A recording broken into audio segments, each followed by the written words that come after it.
here's my take on the WandaVision, and I feel like people have gotten a little bit spoiled with stuff. I'm like, if you watch some of the movies that we had 10 years ago and 20, you know what I mean? Like, and now everything is just super badass, and they get this expectation, and you have the internet all talking, and if it doesn't do exactly what they want or speculate, then people get pissed off. Like the Game of Thrones ending, you know what I mean? Like, but the Game of Thrones ending kind of bit it a little bit, but you know what I mean? But I didn't really care about WandaVision because it just kind of felt like a nothing burger. Like it could have been a magazine. Yeah. Well, this, you know what I mean? Like that's what it felt like. Where it was like you could have done a comic book, like you could have done like a 1 page or like a a 1 issue fucking book that covered all this shit. It kind of was, dude. It's a 30-minute Disney TV show, and the deal is that so much time has passed with no content coming out because of the apocalypse.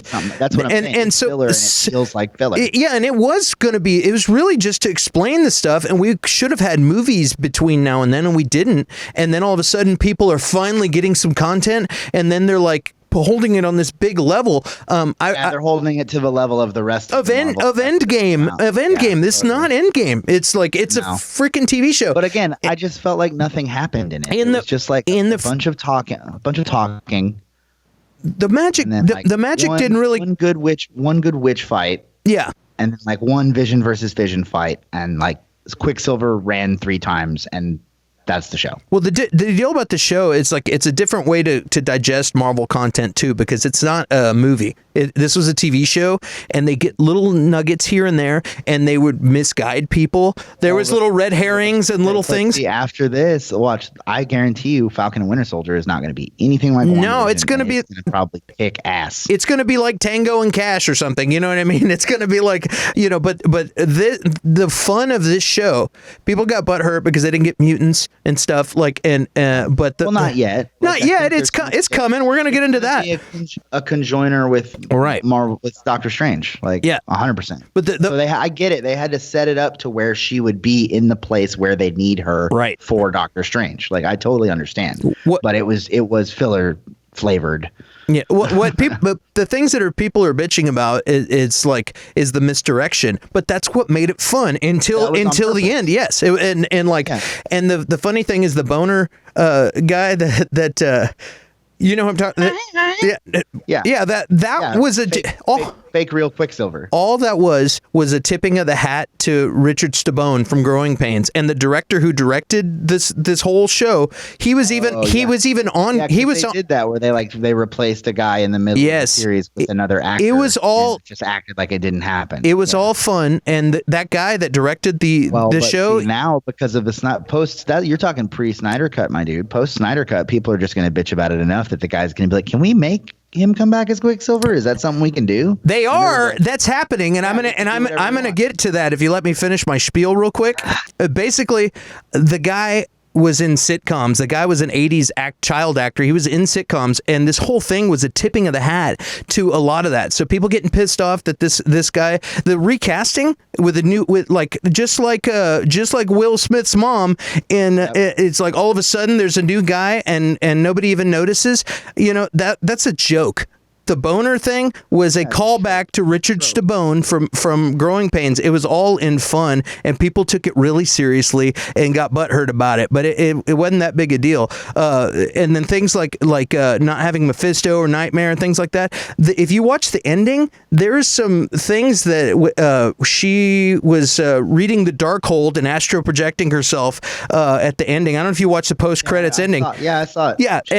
For one, they got Doctor Strange music playing in the background. Yeah. And then 2, you got the kids' souls after they're already supposed to be destroyed. You could out like, "Help, mommy, help me." Yeah. So there might be some of the Mephisto, their souls are part of Mephisto or something. There's still room for things like that. They just didn't put it in the TV show. And what I heard was because Kevin Feige still doesn't trust TV shows, and he doesn't want to put a lot of the stuff stuff into the TV shows because he's scared that people are going to not see them and they're not going to know what's going on when they get to the movies. So he's just doling out a little bit of the stuff and telling some stories that aren't going to get told on the big screen. And that's all this show was. And people are like freaking out about it. But they just need to chill out and wait, because we've got the next show coming next week, and then we got Doctor Strange coming, and you're going to get all this stuff that you've been hoping for. So everybody chill the fuck out. This show is over so that we never have to talk about it again. That's where I am. Dude, I really enjoyed it. And blah blah WandaVision. Yeah, I really enjoyed it. Like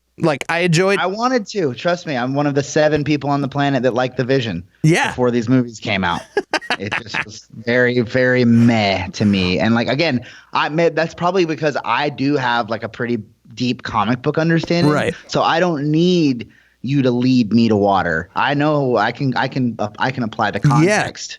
Well, and most people just like, I saw that last movie. Yeah, they don't know who her kids are. They don't know about White Vision. They just know what they saw in Endgame. You know what I mean? Like, I think is that when Scarlet Witch was reading from the book has like, it opens a portal to the like it's kind of like when in Lord of the Rings, when you put the ring on, Sauron can see you. Right. It's kind of the same thing, where it's like if you're using dark magic, all the like evil forces can see that you're doing it.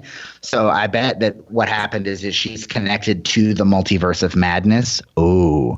Actually connected to it. Yeah. And that she's hearing her children from another dimension, and like the portal, they can see her from there because it's like they're in a hell world, like with Mephisto or something like that. Yeah, and she is a Nexus level being. And for those of you at home who don't know what that is, that means you exist. There's not a bunch of you in different multiverses. Right. There's one of you that exists in all of the multiverses. That means you're super powerful being. So she's sitting there, like you said, probably searching out for her kids or just hearing them and trying to figure out how to pull them in. And it's just like I said, like Lord of the Rings, where it's like when you do that, it brings a bunch of attention to you from the cosmic forces, like where they can't see you all the time because you're a Nexus level being and like you're strong and shit.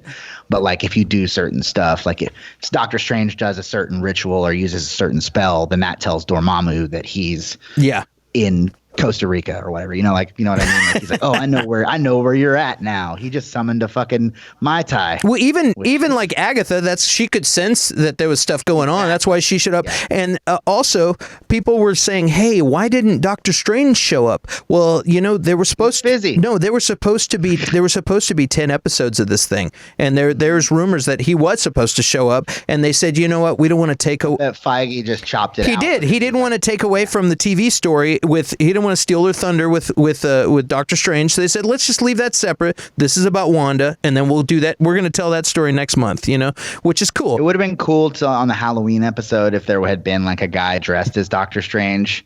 You know what I mean? Like just like as a costume, because you know how like everybody was wearing costumes in the Halloween. Oh yeah, episode. yeah. Like it would have been cool to have a guy like trick-or-treating, or like a little kid Doctor Strange trick-or-treating. Like that would have been a neat little boop. But what are you gonna do? Somebody said there was a Mephisto balloon or something in the background, like at the circus or whatever, at the carnival, Halloween carnival thing. I didn't see it, but I heard that in some podcast or something I was listening to. But anyway, well, let's get, since you're done with you're done with WandaVision, let's move on. Well, we're not going to move on quite yet. Forever. We're not going to move on quite yet because there's talk that Doctor Strange 2 will feature Wanda's Evan Peters as Ralph Boner. I just got a text. In WandaVision renewed for 9 seasons. And they're gonna guys, do us a favor, like, share, subscribe, do all the stuff that you got to do. Tell your friends about us, and most importantly, tune in every week to see us. I think we're gonna start doing this on Wednesdays at 1:00. Yeah. I think that's gonna be the deal. Daytime. Yeah.